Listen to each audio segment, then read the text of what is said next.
This tutorial is brought to you by PE Prep Engine. Free study guides and practice questions at peprepengine.com. Topic 5 of Week 3. Fins and Extended Surfaces. The fin parameter M, the corrected length LC, the handbook heat rate formula, and the two design metrics, fin efficiency and fin effectiveness. When convection is the bottleneck, add surface area. From Topic 2, convection resistance is 1 over HAS, and when the film coefficient is small, gas, natural, or low-velocity convection, that term can dominate the resistance ladder. 2 fixes. Increase the film coefficient, natural to forced convection, raise the velocity, often expensive or impossible. Or add surface area with fins, cheap, geometric, no moving parts. A fin is a thin protrusion on a base. It pulls heat axially, then dumps it to the fluid through its enlarged side area. CPU heat sinks, cylinder heads, baseboard radiators, transformer cooling, same physics everywhere. Same 3-column shape. The new geometric quantities are perimeter P, the side that loses heat, and cross-section AC, the path that conducts heat axially from the base. For a rectangular fin, P is 2 times W plus T. AC is W times T. Don't swap them. Inputs up top, derived in the middle. Corrected length and the fin parameter M. Bottom group is heat rate, efficiency, and effectiveness. 2 derived quantities carry the geometry into the fin formulas. The fin parameter M is the square root of HP over KAC, units 1 over length, the inverse decay length of the temperature profile. Big M, temperature drops fast. The fin is long in dimensionless terms. Small m, it stays near base temperature to the tip. Corrected length LC is L plus AC over P. The formula assumes an adiabatic tip, and LC adds a small extra length, cross-section over perimeter, for tip convection. Quick tells, MLC near 0.5 is short and efficient. Near 1, the regime most heat sinks live in. Above 2, the tip is at fluid temperature and extra length wastes material. Heat rate. For a straight fin with uniform cross-section, the handbook gives one equation. Q dot equals the square root of HPKAC times T base minus T infinity times the hyperbolic tangent of MLC. The square root of HPKAC is the geometry and property prefactor, big M, setting the maximum heat rate the fin can carry. T base minus T infinity is the excess temperature theta B, the driver. The hyperbolic tangent of MLC is the fin length factor, 1 as the fin gets long, MLC as it gets short, capturing how much of the fin works. Memorize this form. Fin efficiency compares the actual heat rate to what the fin would deliver if it were all at base temperature. H times the fin surface area times theta B.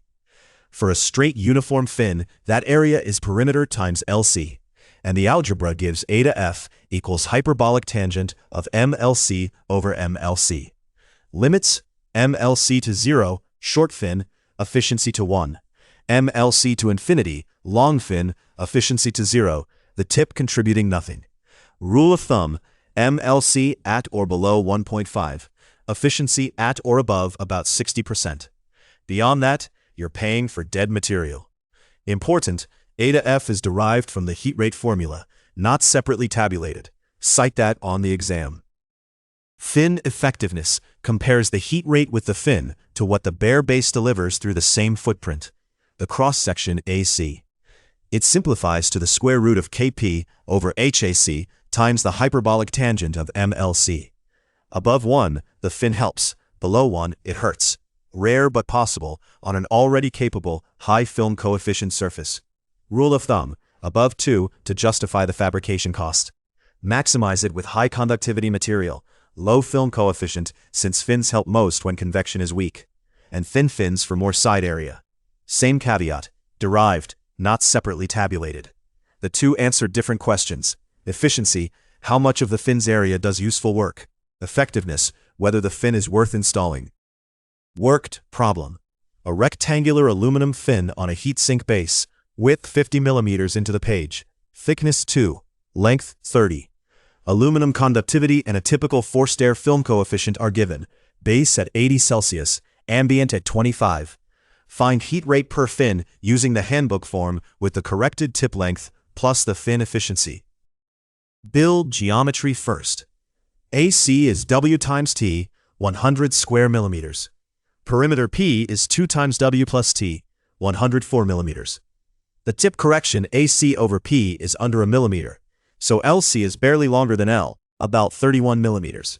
The fin parameter M is about 16 per meter, so MLC is near 0.5. Short fin regime. Expect efficiency near 1.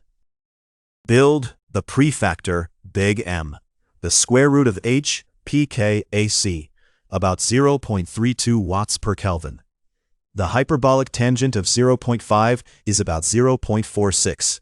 Theta B is 55 Kelvin, and the 3 multiplied to about 8.2 watts per fin. Fin efficiency, tang over MLC, is about 92%. Stubby high conductivity fins sit almost entirely at base temperature. Final answer, about 8.2 watts per fin. Efficiency about 92%. Units, big M is watts per Kelvin, times Kelvin times the dimensionless tan gives watts.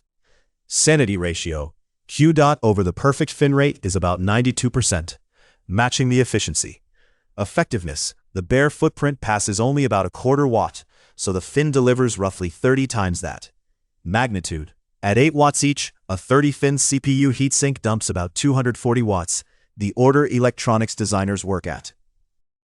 Real heat sinks have N fins plus an unfinned strip between them. Total heat rate splits in two, N times the per fin rate, plus H times the unfinned area times theta B. A cleaner form rolls both into the overall surface efficiency. A to O equals 1 minus the fin to total area ratio times 1 minus the per fin efficiency. So total Q dot equals A to O times H times total wetted area times theta B. A to O is 1 when the per fin efficiency is 1. Below 1, it reflects only the finned area's inefficiency, since the unfinned strip sits at base temperature. Both A to O and the decomposition are derived, not separately tabulated. 5 traps that quietly cost points. 1. Forgetting the tip correction. The formula assumes an adiabatic tip, so use LC equals L plus AC over P, substituting MLC for ML. Skip it, and Q dot is undercounted by a few percent. 2. Swapping perimeter and cross-section. P is the wetted perimeter, AC the conducting cross-section. For a rectangular fin, P is 2 times W plus T, AC is W times T. 3. Wrong material conductivity. K is the fin material, not the base or fluid, aluminum, copper, or steel, which is much less efficient. 4. Expecting efficiency to equal 1. It approaches 1 only as MLC goes to 0, so real fins are always below 1. 5. Double counting fin surface in the array form. A total is M fin surface plus the unfinned base. Count fin footprints once, with the fins. Bookmark the page. The only handbook entry that names fins. It prints one formula, the heat rate. Everything else in this deck, efficiency, effectiveness, overall surface efficiency, the array decomposition is derived from it. On exam day, cite it for the heat rate and label any derived result as such, not separately tabulated. Up next, Topic 6, Convection Fundamentals. Topic 5 leaned hard on one number, the film coefficient H. Where does H come from? Topic 6 cracks it open with the dimensionless trio, Reynolds, Prandtl, and Nusselt, and the master equation, Nusselt as a function of Reynolds and Prandtl, that backs out H for your geometry and flow. Topics 7 and 8, forced and natural convection, are just specific correlations on that framework. See you there. The full study guide, with every equation and common exam trap, is free at peprepengine.com. Link in the description. Machine design, HVAC, structural, civil, and electrical series are coming soon. Subscribe so you don't miss them.